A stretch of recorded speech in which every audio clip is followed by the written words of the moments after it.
What's up, everybody? How's everybody doing? My name is Nick Longo. I am here at the LA Convention Center for Adobe Max 2022, and I'm here with my new friend Fergie. What's up? Hey Nick, I'm good. How's it going?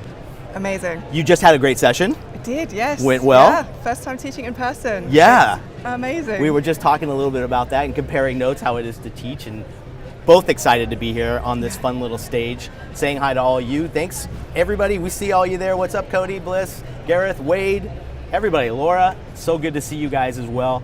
We're having a blast here, but we're going to talk a little bit with Fergie about kind of like things that you touched on maybe in your session, but even some good stuff about what we're feeling here, the big trends that we're seeing at Adobe Max this year, right? Yeah. So right now we were talking, and yesterday, today, one of the biggest things that we've been hearing at Adobe Max is everything about collaboration. And they're giving us tons of great new tools to kind of like explore and do that with. But you brought up something really neat when we were talking about you taking your clients through the process of your projects and the UI UX work that you do. How important is it for you to show them that path prior? Does that really help? Yeah, honestly, it is so important for any of my clients. It doesn't matter what industry they're in, what line of work it is they're asking from me, whether it's an app or website, whether it's branding. They need to understand the process, because they could be asking me, hey, I need a whole new website, because that's what they really think they need. It's going to solve some sort of problem. Yeah. I'm like, okay, that's great. I can definitely make you a website. But what's the problem you're actually trying to solve? What are you really trying to achieve here? Is it increased sales? Is it that people don't really understand your product, so we need to make better product pages? Is it more brand awareness? Like, what really is the pain that you're feeling? What is the problem you have? And then we kind of work from that rather than just, hi, I want a website. Yeah, and I'm assuming you probably see a lot of like light bulbs go off over their head when you're showing them kind of a bit of the behind the scenes with the process there, right? Yeah, and for a lot of them, it's the first time they're going through this process. They haven't worked with a creative before. Yeah. And a number of my clients, I've been the first designer they've worked with, because they're like, I know I need a thing, but I they maybe try and use Wix or any platform to make it themselves, and they've just not really done it very well, or they've gotten lost, or they've struggled, and they're like, okay, I need help. That's me. Done that many times. Right? Yeah. And it's like, okay, well, first we're going to do this. We're going to have a meeting. You're going to tell me everything I need to know about you, about the business, about the problems, what the goals are, what do you want to achieve as well, because it's not just about the problems, it's about what goals and aspirations they have too. And I'll be like, okay, so first we're going to do this. I'm going to go away, I'm going to ideate, I'm going to create some ideas, do some rough sketches, some wireframes, teach them what a wireframe is, because it's predominantly websites and mobile apps that I'm doing for clients. And I just explain to them that whole design process, but also call out the really important thing is that I need your input. I cannot just disappear for 2 weeks, 4 weeks, 8 weeks and come back with a website. It's not going to work. That's a good way to put it. They have to have this feedback loop with me, like consistently throughout the whole process, because otherwise I could come back with something and they're like, it's not what I want, it's not what I imagined. And you don't want to risk that. That's wasted time, wasted energy, wasted money. Exactly, right? Yeah, all around. Has it ever scared them to a point? And then how would you, do you show them like maybe previous work examples to show, like to like kind of calm them down a little bit and be like, I know what I'm doing, but let me show you maybe the solutions we've done in the past, right? Yeah, exactly. Most of my clients have seen my portfolio, which is my Behance profile, because perfect. What else do I need? All the projects are there, right? And they can see the vast range of different things that I can create. Some of them real, some of them just passionate ideas. And there's always something that sticks out to them, like, oh, I really love that one. Okay, tell me why were you drawn to this one? And they'll explain, oh, I like this, but how did you get to it? Yeah. I'm like, okay, well, look, my case study, this is the kind of journey we're going to go on together. And it is a journey together. It's not, like I say, me going away and doing something and coming back. Yeah. I love the idea of just being more in sync with them in so many different ways.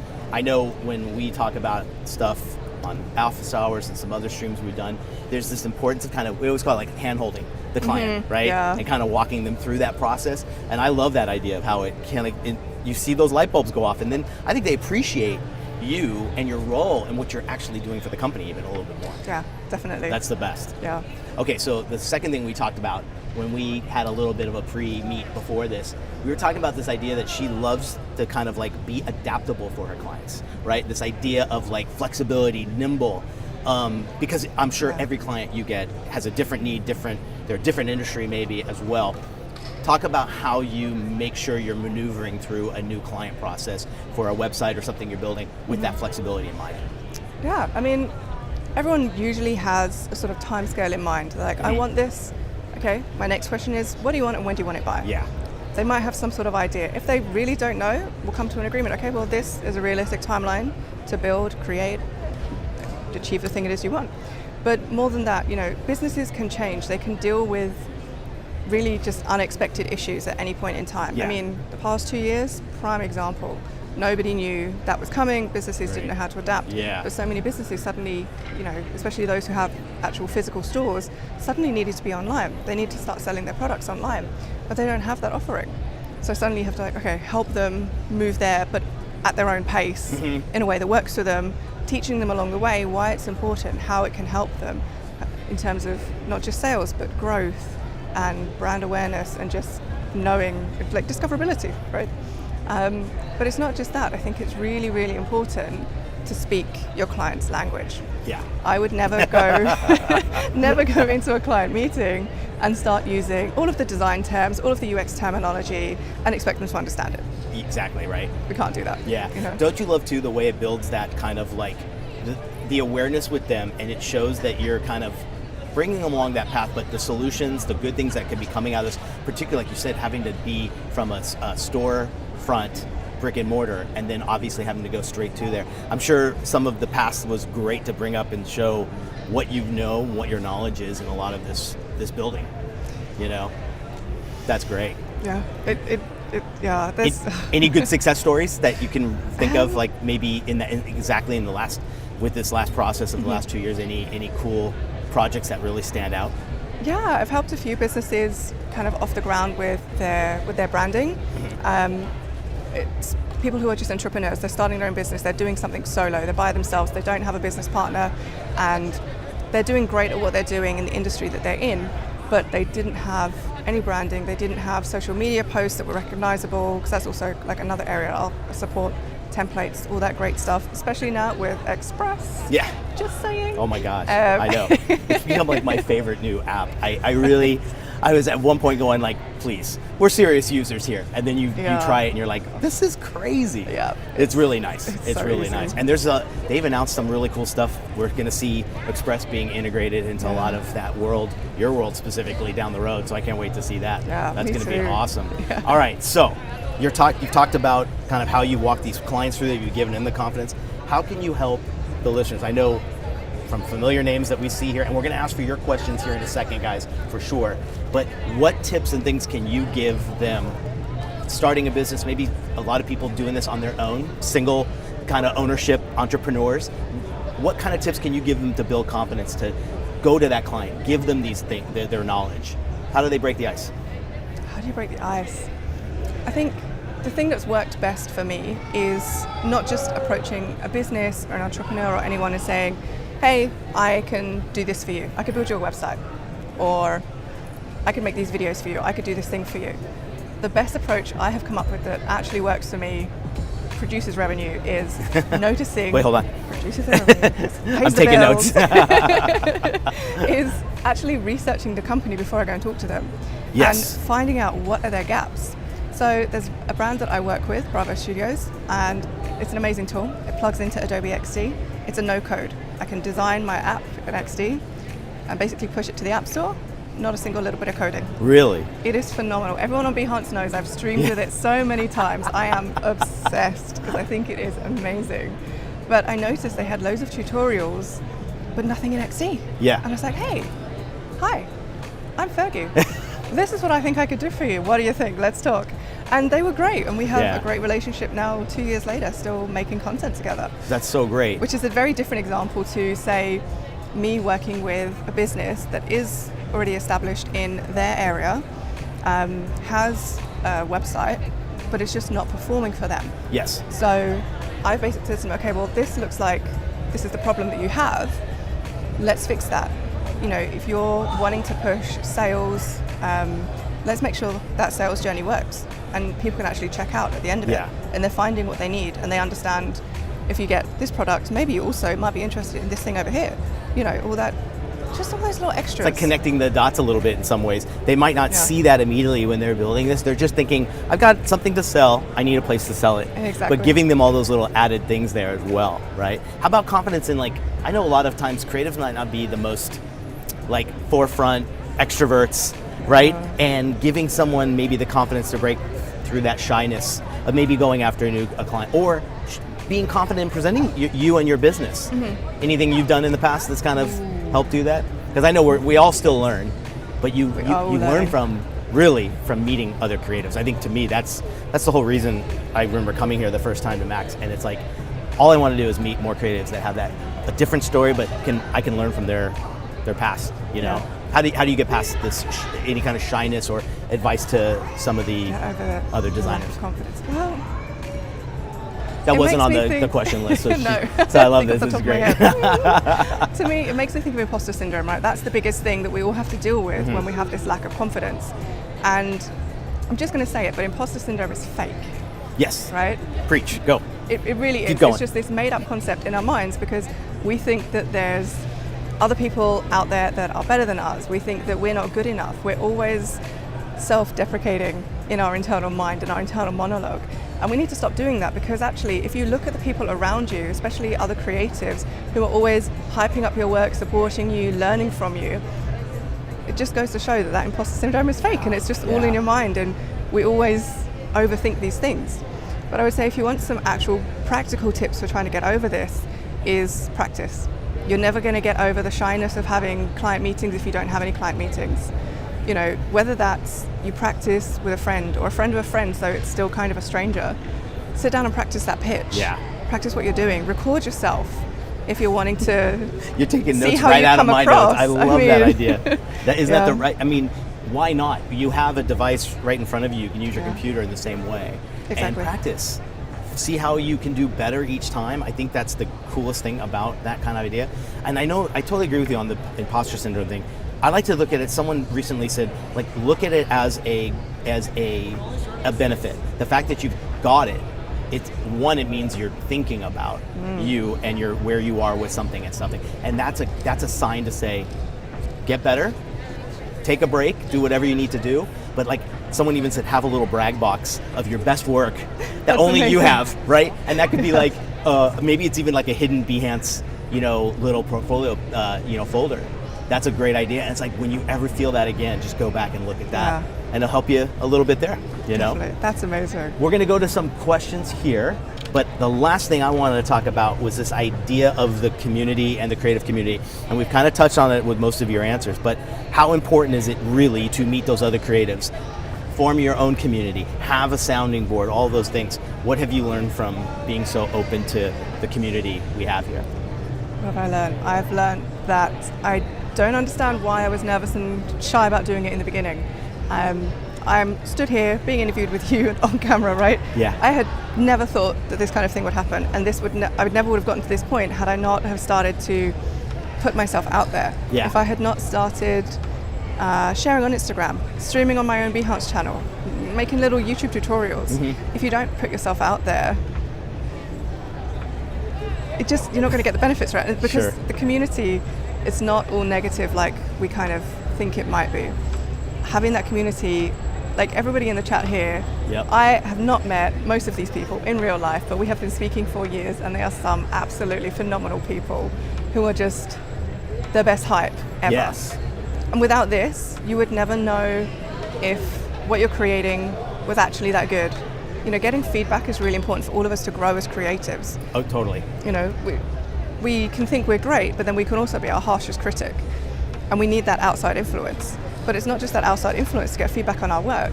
It's learning more from others. There's so many streamers on Behance that I've learned so much from. Same. Whether that's software, whether that's a new technique, but something. I'm like, wow. Or some new gadget they even just have on their desktop. Or something, anything to help with the kind of like day-to-day flow of being creative. always happen to be like, okay, ideas on demand, whatever it might, something, a great new book or something great. I know from here, the best part is meeting people that are from other parts of the country, other parts of the world, and they share a very similar kind of worry or thing. I even saw someone say here that they would have never known you felt that way based on your work and your presentation. And don't you find, I think those are the people that are the ones that are like, the ones that don't show the nerves are probably the ones that are the most nervous. Probably. It's so weird. And I love telling people, particularly like even my students, if they've done a great job presenting, and then as soon as it's done, they go like, oh, they're just like, and I'm like, wait, you didn't show a sign of nervousness. Like, what are you worried about? That could not be a more perfect description of me going into my first lab yesterday. I was like, that's right. Oh my gosh. But today, I'm done. She walked in like a complete rock star. She's like, you guys got this? But what did you say when you walked in? You said, you're like, are you guys ready what did you do? You had something. I was like, right, I've done the lab, let's go. Yeah. She's done it once, and all of a sudden she's like, all right, let's do this. She got like all this new lighting in her room, like rock star entrance. It was awesome. You did a great job. Let us know if you guys have any questions. We'd love to it can be anything, any in the UI UX world. It could be anything in kind of like putting yourself out there as well. If you guys have a question, please let us know. We'd love to see what you guys have out there. What else is going on? What are you working on now that you love talking about? Anything new or a new industry that you might have kind of just dropped into? Not necessarily a new industry, but setting up my own business. That's been a very new thing for me. As anyone who knows me knows, I have been in tech consulting for an extremely long time. Yes. Been in UX for 11 years plus, and I wanted to see what can I do if I try and do something on my own. Perfect. And setting up a business is a very official route. There's stages and forms you have to fill out, steps you have to go through. It's all you've got to make sure your stuff's in order. The legality of it everywhere. Exactly, the legality of it. Yeah. But that's a big step, that's a big step in me promising to myself, I'm doing this, I'm going to do this. And we all have to start somewhere. And for me, setting up the business, like right now, I'm starting. I'm here. I have arrived. That's the best. It's the scariest feeling, but it's also one of the best. Wade, there it is. Thanks so much for posting that again. A question from Logan. When do you diagnose the problem? If better to push forward, retaining website foundation, or better to work with creating a whole new one, more educated foundation? That's a great question. Like if something's not going right, do you tear it down a little bit, rebuild it, or you just go from scratch, and how do you know the difference? I think it's important, in terms of like working out the difference, it's important to know why something is not working. Is it that visually something's not working? Is it a balance? Is it a hierarchy thing? Is it a flow of information? Is it the user journey or something is not quite working out?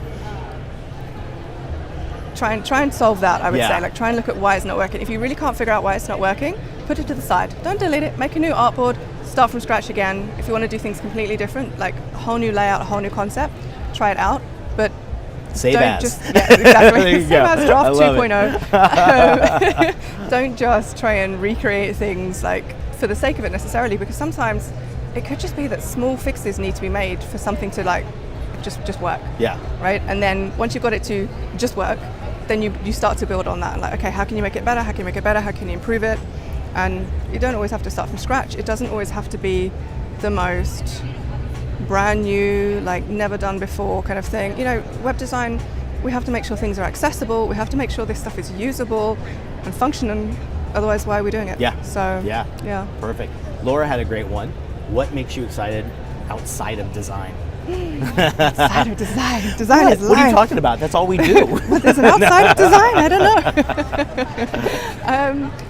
I love new experiences, whether that's traveling to new places, meeting new people, coming to events like this, new activities, new hobbies. I love water sports. Beautiful. Which probably is a bit weird because I'm a Londoner in the middle of a busy city of a small island. But I love it, and that for me, that kind of adrenaline rush, that excites me. Life is exciting. I don't think there's anything about life to not be excited about, honestly. Don't you feel too like creatives have to venture outside of our industry to have those things to gravitate to and to have those things to pull from when you need the inspiration? Or I have a friend that does this like complete like immerses themselves in any new industry that a new client might be in. And that's his way of kind of like figuring like, I'm gonna learn everything I can about that particular new thing. And it becomes a fun of a thing because it's really outside of creative, but it's like killing two birds with one stone. He's getting a great download on, and now his client goes, oh, you're a pro at this. Didn't even know. Yeah. Isn't that great? When those two things can connect, like so a big thing that I love, because my partner is from the Caribbean, is Carnival. It's a big part of his culture that I've just adopted, and it is the most phenomenal thing I think I've ever experienced, right? Yes. And when I had the chance in 2020 to work with basically a Carnival band website, so that is how they, process their customers, let them choose the costume and make the selections and like go through the whole experience. That to me was like, oh my gosh, I've been that customer. I know why it sucks so bad. I know how to make a great thing to fix this problem. So for me, when those two worlds came together, that was the happiest project I think I've ever worked on. What a unity. Yeah. I love that. We got another one from Stuart. Where can I find the tools for text readability, testing, etc. for users, etc.? Ooh, you mean like accessibility? I'm assuming, yeah. So I would say the best places to check, if you're in the UK, the gov.uk, their team has the best standard documentation. Ooh. Like, it's unbeatable because government websites and government forms, all of this stuff needs to be accessible to the masses, to everybody. They have to serve everybody. So that would be a great starting point. What's the other one? WW3C, like the World Wide Web Consortium School, something like this. Sounds very efficient. It's been around for the longest time, but it's a great, again, documentation of standards and not rules, but best practices, things like that to follow. Yeah. Oh, that's great. That's great. Are there any good communities within, let's say, UI UX or that you kind of look at every day, maybe daily blogs or anything like that, to kind of just keep yourself fresh when it comes to even news or you name it? What resources can you share? There's too many. There's too much. Bet. There's so much. There's different places I look at for different things. There's a particular Medium account. The name is going to disappear from my brain because I'm on the spot now. It's the one, you'll recognize it, right? It's the one with the blue polar bear avatar. Okay, I've even seen that before. Yes, yeah. And the name is escaping my mind. But it's like a Do UX a quick UI Google search, everybody. We'll post. find it. Yeah, you'll find their account. I think they're great for their articles that's and things great. like that. That's but great. Medium, I think, is great. Hey, Elizabeth. I'm seeing all these great familiar names here as well. Any other questions, guys? We got a few minutes left. What's next after building the business and everything else? Any future plans? Like, is there anything else on taking over the world? Yeah, obviously, for sure. But any other bucket list kind of things, like even just, I find today specifically with the inspirational keynotes, I hope you guys watched that earlier today. There's such good ones. And yes, we are about a few minutes away from... Jack got it, UX Collective. Yes, Jack, that's the one. That's the one. Thank you, you, Jack. Perfect. This inspiration of like seeing other artists that do these incredible things, and just like, I'm leaving here going like, my gosh, there's got to be something else to do in addition to what we love to do and another form of creativity. It's such an inspirational thing. Today's keynote was just, I love the photographers, I love the people that are like complete 180s from what we do. It's such a great thing as well. Any other questions, guys? We've got a few more minutes left. What about, do you have any questions for our viewers? What maybe like, what did you guys like today in some of the sessions or the keynote? Anything there? Oh, here we go, now we got it. I have a site with about 10,000 link, 1,200 articles that, let's see, way too much to update. It builds like a frame site in the beginning of 2000 with some tips. What do you do to get it modern? Wow. Robert, you got a lot of stuff going on there, man. Yeah, that sounds like a real index of a website. Wow. I would say information architecture is going to be your best friend. Great. Trying to categorize these articles, categorize these links, so that it's easy to navigate, easy to find what it is they might be looking for. I think that's probably the best thing to start with. Organization, information architecture, how do these things link together? What's the structure of it like? I think start there and then... Oh, I love this one from Cody. Design. What did Fergie want to be when she grew up as a kid? And was it design related? It was. Oh, it really was. I was always best at like the artistic subjects like art and design and sewing and just all that things. I was always terrible at maths and English. Thank you. Same here. When I chose design, my tagline was, I was told there'd be no math. Right? Still numbers, and I'm like, no. I actually wanted to be an interior designer. I would get old brochures and magazines and whatever my parents had in the house, cut them out, do little collages. Yeah, that's what I thought I would do. So awesome. Still design. I was a car designer for some reason. That was, and I built them with Legos. I loved it. We got another one from Logan from the Max chat. Do you have any suggestions for stopping yourself from feeling overwhelmed by a project, since immersing myself into interest seems to be the only delay for stress? Okay. Like, what do you do to? Yeah. I know that overwhelming feeling, right? It's horrible. What do you do? I will walk away from whatever it is. I will literally go for a walk outside, get some fresh air, put my headphones on, either listen to some chill beats, some calming music, or a podcast that really inspires me. I just obsessively listen to the Future podcast by Christo. There's always something I'll pick up from an episode. So I'll listen to something, I'll come back to it. Whatever the project is, I'm trying to break it down into smaller chunks. Don't try and think of this big thing of, you've got to do all of this work to get to this end product. Break it down into the steps. What is the first thing you really should do? Is it looking at what the problem is? Is it looking at if it's a website, what are the user needs? Yeah. What are business goals? Then, start to sketch some things out. Don't force yourself into being digital and pixel perfect to begin with. Like, scribble down some ideas. Just break it down into small, little, manageable, achievable steps. And then before you know it, you're like here, and you've only got this little bit of extra work to finish. Perfect. All right, this one is from Harry from Max Chat. Can you share some of your challenging experiences while designing? Ooh, wait, like, where do we start? Oh like, my it's more specific, right? Like, I would say, like, what has anything stands out on those moments? Like, we all know it's like it's there's a balance, right? It's not always 100% great.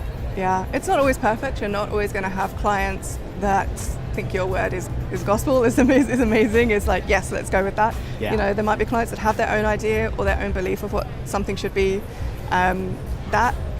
That can be challenging, but I think what I have found most challenging is what I've tended to call design by committee. Ooh. So when I'm working with like multiple client voices that all just want different things, and it's like such a mashup that it's not going to work. You can't get anything out of it, but they can't see that, and they're like, no, we want it to be like this.